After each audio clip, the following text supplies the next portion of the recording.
Hey everybody, what's up? I guess we're back. In this video I'll be showing you a little bit of technique, how to tune, and a couple exercises.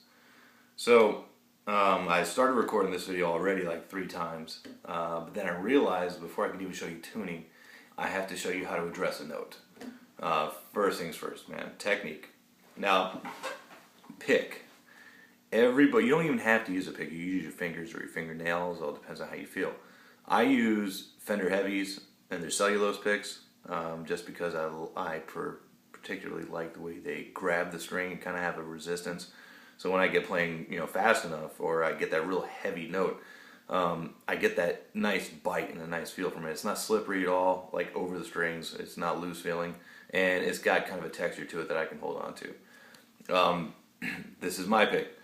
You might play something completely different. So your best idea, if you're a younger, newer beginner guitar player, or even older, newer beginner guitar player, what you need to do is go buy a variety pack of picks. See which one sets in your hand the most comfortable. Some guys use tiny little picks. Here's the thing: when you hold a pick, they show you in like the best thing to do is really look up a book, like a picture, because it's really hard to see here, and you shouldn't go with the way I hold a pick, because I took their idea and kind of just built my own habits around it, and eventually it morphed into how I hold a pick. And I've been playing for 18 years or so.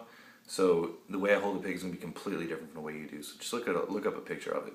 But really, it sits right about here, almost at 90 degrees.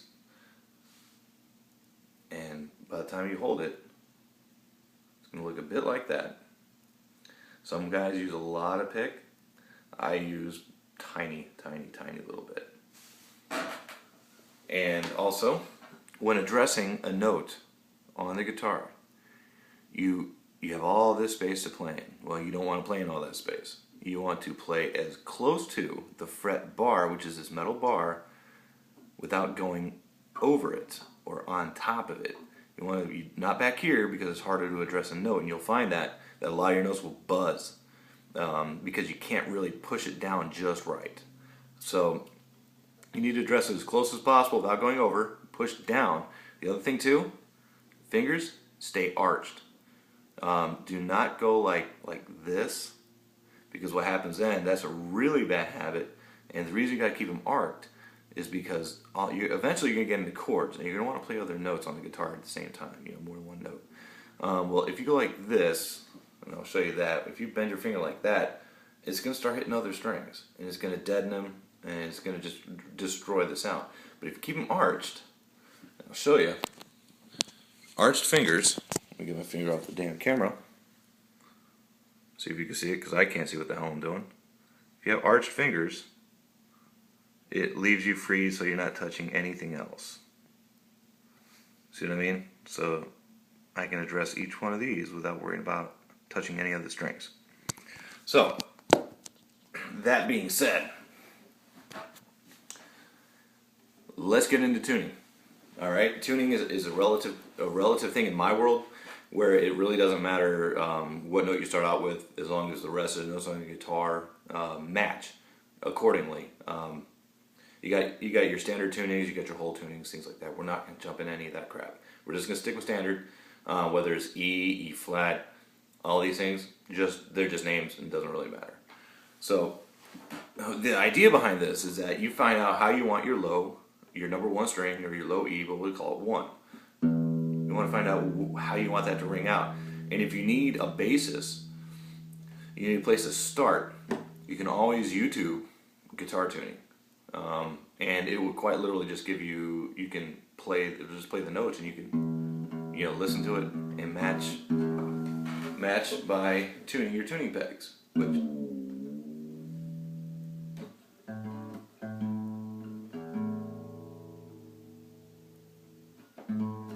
So anyways, but the idea behind relative tune is that you're going to put your finger on the 5th fret of the 1st string, right? 1, 2, 3, 4, 5. Address it close to the fret bar. Now here's where that arc comes important, because what we're going to do is tune this note which is ideally an A. This note, which is 1, 2, 3, 5 half steps up, with this next string, the second string, you see my thumb on, but you're not going to touch that. You want it to be open, which means don't touch it. If you didn't notice that, see? Same note. But with the arched finger, you can actually go like this, playing both at the same time. And if it's off, hear that little, dirtiness in the note. So all you do at that point, reach over here. Well, if you can, reach over here while you're playing the two notes, and keep going till you get it right. Here's another little tidbit about tuning. When you tune, never tune down to the note, but you always want to start low and bring it back up. That causes equal tension in front of and behind of the nut. However, if you drop it and then say you play something a little bit hard, there's a little bit of slack behind this nut because it's not perfect. That's why I got the graphite nut on the other guitar. And it will basically add a little bit of slack into the string and make your string essentially flat. So let's tune this back up. And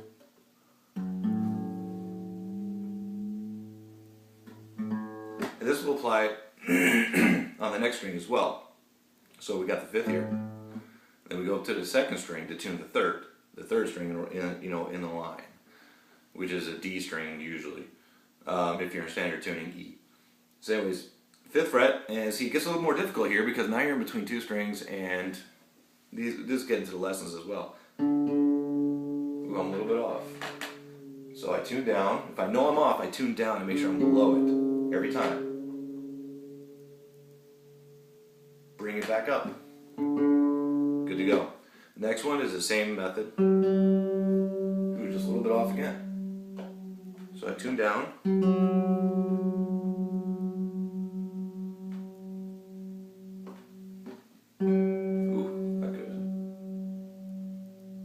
There it is. Okay, here's the trick. The next one, you're tuning on instead of being on the 5th fret, you can go back one on the 4th strings. Now we're on the 4th string tuning the 5th string, where you're going to go on the 4th fret. 4th string, 4th fret. And it's a little off, but it's pretty good. We'll leave it that way. Oh no. So again, tune down, and then bring it back up. And then the catch is when you do the 6th string, that last string, you come back up to the 5th fret. And that is very off.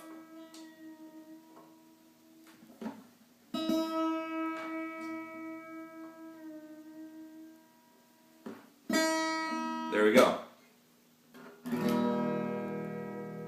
Well, it's not quite right, but you get the idea. And that's all I really wanted to show you. Yep, that's it.